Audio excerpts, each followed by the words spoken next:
sikhuluma la into ebalekile indaba ethinta ukuzibulala. Ngithe mesikhuluma nawe ungakangena emoyeni wathi nakho ukuyibulala kunenhlobonhlobo. Kunenhlobonhlobo and i-topic mfethu ebaluleke kakhulu futhi i-topic le mfethu engasisiza isizwe. Ngoba ukuyibulala kuhlukene kabili ngendlela mina engacacisa ngayo. Khona ukuyibulala uthola ukuthi ekhaya kunomuntu nje ozovele azibulale ngoba nakho enengcindezi ethile. Bese uthola ukuthi khona omunye umuntu ozozibulala ngoba kukhona into okuyiyona yona ayithatha isiyamxaka. Khona umuntu oyibulala ngoba ngempela engazi kwenze njani nakuyena ubona izinto ezingahambi ngendlela. Kube khona ozozibulala ngoba kukhona into ayithatha isiyamxaka. Wenza isifungo. So ngisacela ukungena in details kuloqala ngoba njengamanje basilalela emphakathini and baningi abantu abayibulaleli. Ngicela ukungena ke uma ungivumela kulaba abasekhaya ke manje. Yep. Uyabona ke bengabe usekhaya. Ekhaya vele ziningi izinto ezizakalayo emphakathini esiphila kona. Uthola ukuthi mhlambe kunengane nje elokhu ihlala yodwa ekamelweni lengane. Lengane ayizwani ukukhuluma ihlalela yodwa, njengoba ihlala yodwa inengcindezi enayo kodwa futhi manje ayifuni ukuyikhuluma lento. Uyabona? Yini siyenzekile kule ngane? Ingoba sekukhona umoya osungene kuyona uyayicontrola. And bengabe uyicontrola lo moya osungene enganeni noma lesilwane esingene enganeni asafuni ukuthi siqhubane nabanye ngoba mayisiloko ihleli nabanye asikwazi ukuyisebenza kahle. Izothi isuka ivalele emqondweni wayo izibona ukuthi lekhaya iyahlukunyezwa, lekhaya ithandwa, lekhaya yenzelwa lutho nanani. Ngenkathi lokho ikhula lengcindezi izothi isuka even esikoleni ingabe saperforma kahle. Izothi isuka iba nolaka lekhaya ingafuni ukutshelwa ngoba seyiphila enye impilo. Khona into engeyona yalekhaya esingene kuyona esilawula. Uthola ukuthi ke like nomuntu walekhaya ngaba umama ngaba ubaba ngaba ndodakazi iyenzeka lento kubona uthola mhlawumbe ukuthi lento izovela ingangeni enganeni vele ingene kumama. Uyabona umama lapho usenolaka kubaba useyalwa mhlawumbe ubaba yinto encane ayenzile umama ulwa kakhulu mhlawumbe kucaca ukuthi ngisho emsebenzini befike ukuthi dadewethu noma umama ulwa nabasebenza emsebenzini kube ngathi abaphathi abaninkinga kade no usehamba nomoya omqhatha nabaphathi emsebenzini. Uqhamuka phi lo moya osuke uganga kangaka? Kuyenzeka ukuthi endaweni bude buduze nala uhlala ngakhona kukhona mhlambi umuntu ogangile mhlambi umuntu othwele. Uyabona izinto athwele ngazo ziyaphuma ebusungu ngabo 12 seziyoganga emphakathini ngoba u12 mfethu isikhathi esokuthi noma ubani osebenza ngemimoya iyashayisa ifana nasesikoleni makuthiwa it's a lunch time or isikhathi sokugoduka emakhaya ukuyibona izingane sezibhuza ziphuma ezikoleni.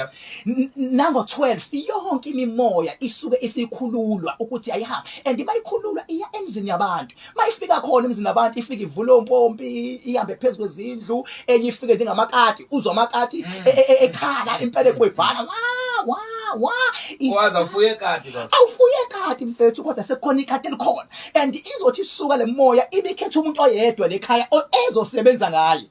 Mayisimtholile mhlambe kuzovela khona ubhutwa lekhaya ozovela aphuza utshwala mfethu ngendlela engabekezeleki. Akasayiphuza utshwala ngoba ethanda usengene umoya mfethu. Lo moya uzomxoshisa emsebenzini ngoba uzofika ephuzile. Lo moya uzoyixosha ingodosi yakhe ngoba ngeke ba understandani. Lo moya ngoba uzobe driver thola that ngisho moya mfethu ngoba uzobe drive akuda phika ufu inkunzi mfethu. Lo moya ngoba uzobe drive mfethu uzoyiginga imoto. Lo moya mfethu beke wakuphuza kuzohliphika yonke into ekhaya.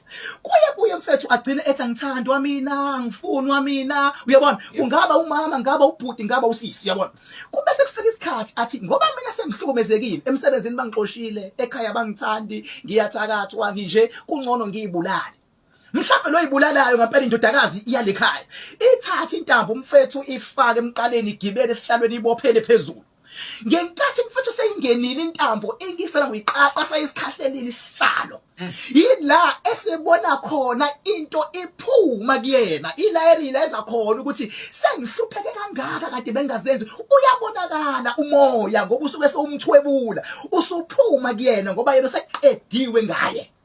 Usuyaphi mawuphuma usuyobheka umuntu ozongena kuyena ozogqilazeka njengalogqilazekile. Ingakho ngiyithanda indlela oyingene ngawo BK mawuthi kunemizi ekushona kuyona every year kuyashona phatha isikhali phatha imoto phatha ulale wavuka ngoba yini ngenkathi eshona lo wokuqala into ayimbulalile ithema iphuma yangena enganeni ithema iphuma yangena kumkhwenyana ingena njengoba injalo mfethu and lenti ibaphoqa ibaqede thina ke King Bhaka ngikhonela liyonto ukuthi abantu abanenkinga abangazi-understand abangifonele ngoba nginendlela yonke yokuyisiza liyonto leyo.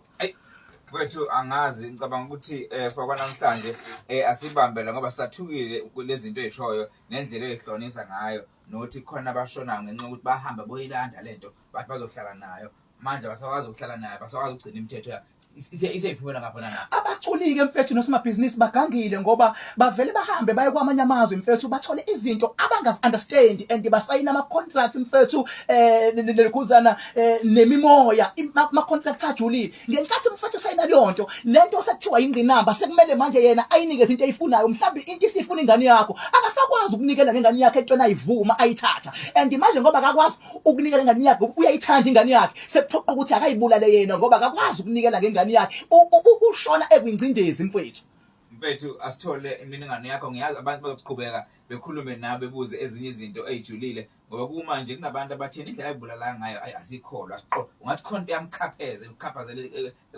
emakatangeni noma umkhaphazela entambeni ukuthi ayilokhuze ayibulala mfethu iwona umsebenzi wami ke uthi ayibulala uzwe kahle kusuke sekuvaleke yonke into usuke sebe namaphupho amambi once umuntu waqala namaphupho amambi akagijima ngifonele silungiso iqala lento mfethu kuba amaphupho amambi uphupho bulawa ugwazwa inkomo ujahwa abantu uphuphe mfethu uphotseka eweni uphuphe usha amaphupho amambi kusuke kuyisign ukuthi sekukhona umoya ongelona idlozi osungene kuwena and uyaqeda ngawe.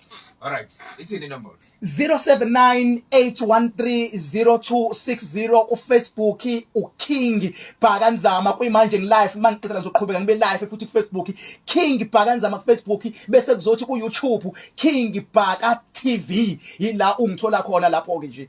0798130260 ila uzongithola khona impilo ayisoze yafana nakuqala mase sixhumanile noma kuthiwa ushiwe noma kuthiwa usaphumeleli ngizoqaqa ngoba ngiyawazi ngabhathina athi into ayo angidlali ke mina. Sakazeni cause iyafaba isikhathi umzuzu 8 nje kuphela koshana noma kanjani ihola lekhethelo ihola lenjabulo ihola la khona ke simema empeleni ihambe zethu ama executives khuluma nawo bese sitshela ukuthi ngabe iziphi ingoma abayikhethile CD5 asadi kodwa kuyi top 10 kodwa manje lalela nayo insizwa madoda uMaqhinga hamba nosigwini lalela ngongo BK le topic but ayifuni isikhathi esincane ijule kakhulu mngani wami le topic no, it's a topic.